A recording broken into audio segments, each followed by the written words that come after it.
untuk short term, elok simpan dahulu simpanan duit. Tapi kalau kita nak gunakan untuk long term, kita simpan emas.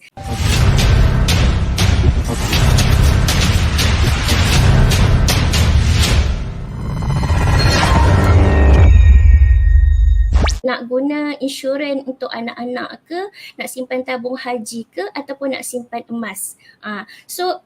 Tiga-tiga ni ada pro and cons-nya masing-masing. Saya simpan dalam tabung haji, okey, tak ada masalah. Tapi satu yang kita kena ingat, duit yang kita simpan dalam tabung haji tu memang kalau kita nampak kita akan dapat dividen, kita akan dapat simpanan kita akan bertambah, tapi untuk jangka masa panjang, nilai mata wang kita akan lama, kalau kita tengok dia makin rendah. Sebagai contoh, kalau kita ada anak yang kecil kan, kita dalam tempoh 18 tahun, 15 tahun lagi, dia nak melanjutkan pelajaran ke universiti. So kita simpan sikit-sikit dalam tabung haji. After 18 tahun ataupun 20 tahun, kita tengok anggaran yang kita dapat lebih kurang, kalau contohlah kalau kita nak anak masuk universiti lebih kurang dalam RM40,000. RM40,000 yang kita perlukan untuk cover diorang punya pembelajaran ke universiti selama 5 tahun. Itu yang paling sedikit lah, sebab sekarang Fiza tengah imagine masa Fiza belajar dululah.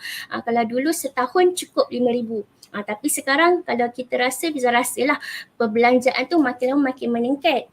So apa yang bestnya bila kita simpan emas ni, dia dapat mengekalkan kuasa beli dalam jangka masa panjang. Pada tabung haji ni kita tak dapat nak kejar pun nilai masa depan sebagaimana emas. So duit yang kita simpan tetap dimakan oleh inflasi setiap tahun. Masih lagi tidak berbalik untuk jangka masa panjang. Apa yang bestnya bila kita simpan emas ni, dia dapat mengekalkan kuasa beli dalam jangka masa panjang. So Fiza akan fikir kalau kita simpan dalam tabung haji ni, kita tak dapat nak kejar pun nilai masa depan sebagaimana emas. So duit yang kita simpan tetap dimakan oleh inflasi setiap tahun. So walaupun kita dah kira dividen, walaupun kita dah kira simpanan kita dapat tu, dia masih lagi tidak berbalik untuk jangka masa panjang. Itu belum lagi dikira dengan kejatuhan mata wang. So untuk long term, simpanan emas ni lebih berbaloi. Lagi satu, dia ada kuasa beli dia kita dapatlah. Sebagai contoh juga Fiza cuba imagine, dan Fiza nak juga kawan imagine tentang perbelanjaan sekolah dulu dan sekarang. Fiza tak nak pergi jauh-jauh, Fiza nak pergi yang dekat-dekat je. Dulu masa kita sekolah 50 sen, zaman Fiza mak dengan abah bagi RM1 dah cukup. Tapi sekarang after umur sekarang dah 34 tahun, dah 20 tahun berlalu, kalau Fiza bagi RM1 dekat anak, memang anak akan kebuluh lah.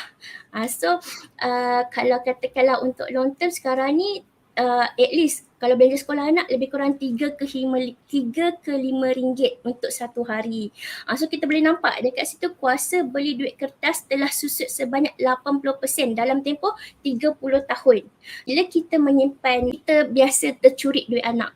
Perasan ke tak perasan? Itu adalah tanggungjawab mak bapak. Bukannya kita pinjam duit anak pergi belikan baju diorang. Kita mungkin boleh portionkan duit tu untuk pendidikan diorang ke masa akan datang. So daripada kita tercuri duit anak, baik kita bekukan siap-siap dalam bentuk emas. Itu apa yang Fiza buat dengan kesemua 5 anak Fiza lah. So potensi untuk tercuri duit anak tu kurang lah sikit. Simpan dahulu baru belanja.